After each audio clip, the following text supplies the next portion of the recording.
mais faites attention à vos mots que vous utilisez.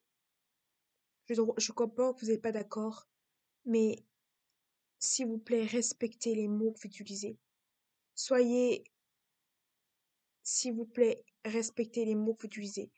Respectez les termes que vous utilisez. Respectez les questions que vous respectez. Respectez juste. Soyez respectueux. Et d'être, oui, vous avez le droit à expliquer quelqu'un, mais soyez gentil, doux. Ne soyez pas violent dans vos mots. Parce que soyez respectueux. Soyez gentil. Parce que ça peut vraiment faire du mal. Soyez gentil, respectueux de la personne. Et aussi, oui, vous avez le droit de pas sortir avec une personne trans ou non-binaire. C'est oui, de refuser pour une personne trans et non-binaire. Vous avez le droit de refuser. Mais si vous avez des raisons, si vous savez pas de raison de, vous avez pas de raison de la discriminer, même une école qui refuse, si vous n'avez pas de raison valable, si c'est pour la responsabilité de l'école, que vous n'avez pas la responsabilité, oui, je suis d'accord. Mais si vous êtes, vous avez la responsabilité de le faire et que vous le faisiez pas, c'est discriminant. Donc, vous n'avez pas de raison, mais ce n'est pas quelqu'un, même pour son handicap, s'il vous plaît. Soyez respectueux envers les personnes handicapées, soyez respectueux envers nous, parce que le manque de respect des fois de vos mots, de vos gestes, de vos manières de vous comporter, est une humiliation générale. Des fois, vos mots peuvent nous humilier, pour nous mettre dans une situation gênante, d'utilisation au quotidien, nous difficile plus de la société parce que vous utilisez. Réfléchissez à ce que vous parlez, ce que vous disiez, parce que des fois, vous ne respectez pas les mots, vous ne respectez pas ce que vous disiez, vous ne respectez pas les mots et les gestes qu'il ne faut pas dire à la personne handicapée. Et respectez, s'il vous plaît, que les personnes dyslexiques, autistes ont des mots, des gestes. Respectez ça.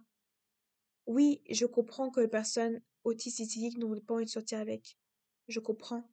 Mais si vous n'avez pas de raison de sortir avec la personne, c'est discriminant parce que c'est une personne dyslexique et autiste. Si vous prenez, vous sortez avec la personne, vous prenez son handicap avec. Si vous êtes dyslexique, si vous êtes trans ou non-binaire, vous prenez cette transition avec. Vous n'avez droit, si vous sortez avec une personne trans ou non-binaire, vous devez assumer la personne, pas la cacher. Et c'est le consentement mutuel qui est important. Le consentement mutuel entre une personne trans ou une personne non-binaire et une personne. Et respecter les personnes qui sont polyamoureuses, respecter les bons polyamoureux ou gays ou lesbiennes par leur respect. Et réfléchissez ce que vous disiez. Réfléchissez à vos mots, à vos questions. Et n'essayez pas de insulter et de pas essayer d'écouter ce que les gens vous disent. Et essayez d'écouter ce que les gens vous disent dans les vidéos. Essayez d'écouter. S'il vous plaît, écoutez. Écoutez et éduquez. C'est ces personnes-là qui vont vous éduquer. Écoutez. Parce que vous n'écoutez pas. Et vous êtes fatigant parce que vous n'écoutez pas. On vous explique les mêmes choses et vous n'écoutez pas. Donc écoutez, réfléchissez et à vos impacts que vous avez. Parce que chaque mot a un impact. Chaque geste vous a un impact. Personne handicapée a un impact. Personne médicale, parents, éducateurs, personne du gouvernement a du respect.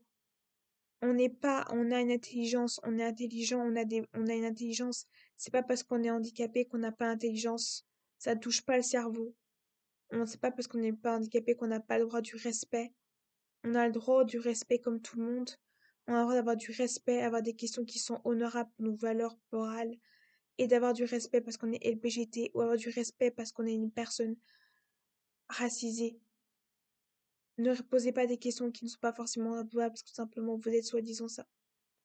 Respectez simplement les cultures et la culture de la personne. N'essayez pas de tout simplement pas respecter la culture de la personne. Et ne mélange pas entre culture et sexualité, s'il vous plaît. Parce que beaucoup de mélanges sont entre la sexualité et la culture. Sexualité et culture, c'est pas du tout pareil. Entre une origine et une sexualité, c'est pas pareil. C'est pas du tout pareil, même si ça a un impact. Et ne mélangez pas religion et sexualité dans tout ça. La religion à la sexualité. C'est pas parce que quelqu'un de religieux défend les personnes LGBT ou défend le racisme sexiste que ce n'est pas vraiment un religieux. C'est pas parce qu'on n'est pas les mêmes avis que vous, les personnes LGBT ou sexistes ou féministes, c'est pas parce qu'on n'est pas valide, parce qu'on n'est pas d'accord que vous. Je ne suis pas le Saint-Fuge, je n'ai pas forcément, je n'oblige pas aux gens. Je parle de problématiques parce que j'ai besoin de conseiller aux gens des problématiques.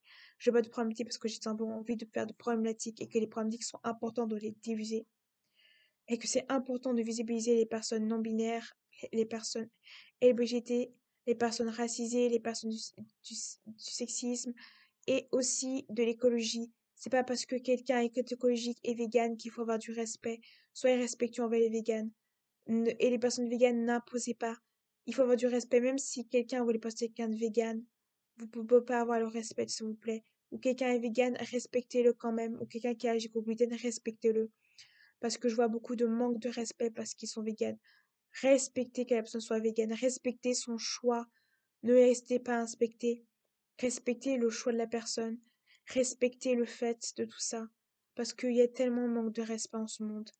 Et les mots que vous utilisez ont un impact. Ne soyez pas radical, s'il vous plaît, soyez ouverts, soyez éduqués, réellement. Mais écoutez ces personnes qui vous éduquent sur TikTok, écoutez les personnes qui vous éduquent sur Instagram, écoutez les personnes qui vous éduquent, s'il vous plaît, parce que j'entends beaucoup de gens, et écoutez juste les personnes qui nous défendent, écoutez juste ces personnes-là qui sont bienveillantes avec vous, écoutez juste ces personnes-là, écoutez juste ces personnes-là. Tout ce qu'on veut, c'est que vous nous écoutez. C'est ça qu'on veut, c'est que vous nous écoutez. Je veux juste que vous écoutez ce qu'on dit. Écoutez. Ne commentez pas sans écouter ce qu'on dit. Ne commentez pas quand vous ne savez pas une question. Ne jugez pas quand vous n'avez pas vu plusieurs vidéos. Ne jugez pas une vidéo parce que vous avez vu qu'une vidéo de moi. Ne jugez pas parce que j'ai vu qu'une vidéo que je parle de problématique. Ne jugez pas parce que je parle de problématique juste parce que je suis handicapée et que je suis... Ne jugez pas. Et c'est pas parce que je suis handicapée que je n'ai pas le droit de parler de problématiques. C'est pas parce que je n'ai pas bonne qualité que ce n'est pas problématique. Justement. Je vais parler de deuxième partie.